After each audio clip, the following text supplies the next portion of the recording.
Hi everyone and welcome back to my channel. Today I'm willing to share a little summary of my week with you. As you know, I'm trying to improve my life day by day, and sharing my journey here on the channel helps me keep track of my progress and maybe inspire someone watching. Before I dive in my week resume, I just want to say a huge thank you to everyone who supported my first video. Seeing your comments, likes, and messages, even if for someone are very little, but I didn't expect anybody to see my video, so I am really thankful to, I don't know, maybe the 15 or 16 guys who saw my video. Thank you from the bottom of my heart. It meant a lot. So let's dive in the week resume. This week was pretty intense because I had the two university exams. These were days that really tested me, both mentally and physically.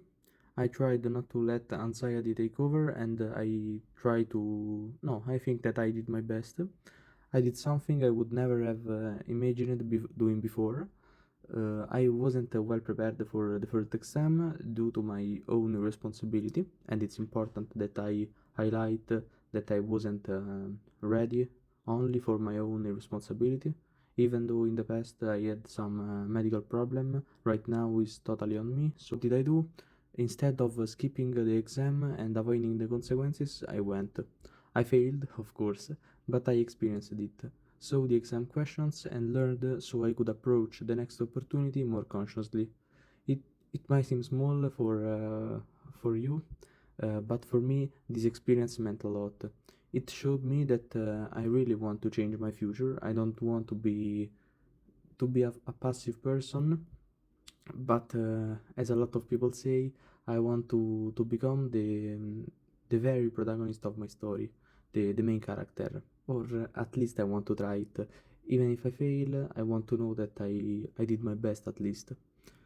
I don't remember if I mentioned this in the first video, but I am a huge procrastinator. I usually prepare for exam almost at the last minute, and of course, this affects my preparation.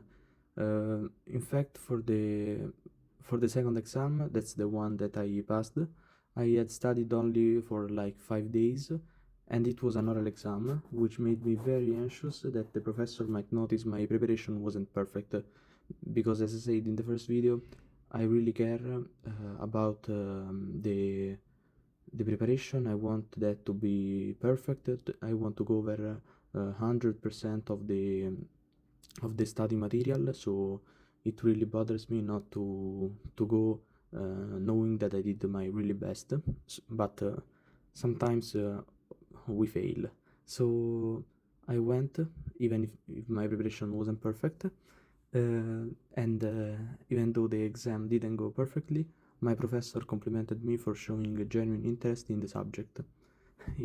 And this really made me laugh because I really hated this subject.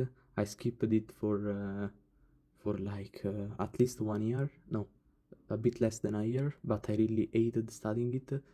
So yeah, that's a fun fact.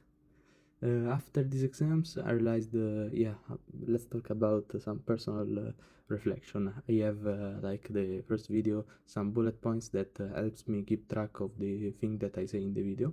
So after these exams, I realized that failure is not something negative or to be avoided at all cost. Facing failure teaches you far more than avoiding it ever could. When you fail, you discover your limits, but also your ability to react and grow. This is what really matters in university, and I think in your career, it's not about what you're studying. It's about how you take life lessons. I mean, failure destroyed me.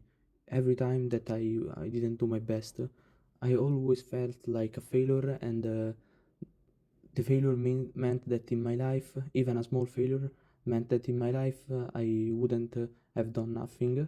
I would have become a really poor person, both economically and in an intellectual way. So I really didn't take it well. Right now I understood that this was a huge error and I'm trying to improve. I learned that every small step, even a painful one, is a step toward something bigger. Awareness, maturity, and the ability to make better decisions in the future. We are often taught that we have to succeed immediately. My dad really take a huge part in this. He is a really uh, he's like the incarnation of pressure. He wants us. I have a brother and a sister. He wants us to be perfect, and he can't hide it. Yeah. So what I learned, and I think that the real success comes from experience, from errors, and from the ability to get back up. For me, this week was a concrete example. I failed, yes, but I chose to face the consequences instead of running away. And that made me feel like the main character of my story, as I said before. Failure isn't the end, it's just a simple lesson that prepares you for the next step. I searched this sentence on internet because I want to give you something to reflect, because I know that what I say is just my experience. So yeah, it's not something really important. But I think that this sentence is really, it's really like brilliant. In the next videos, I'll continue to share my journey, the struggles, and let's hope that some success will come, and everything I'm learning. Thanks again for all your support, and I'll see you in the next video.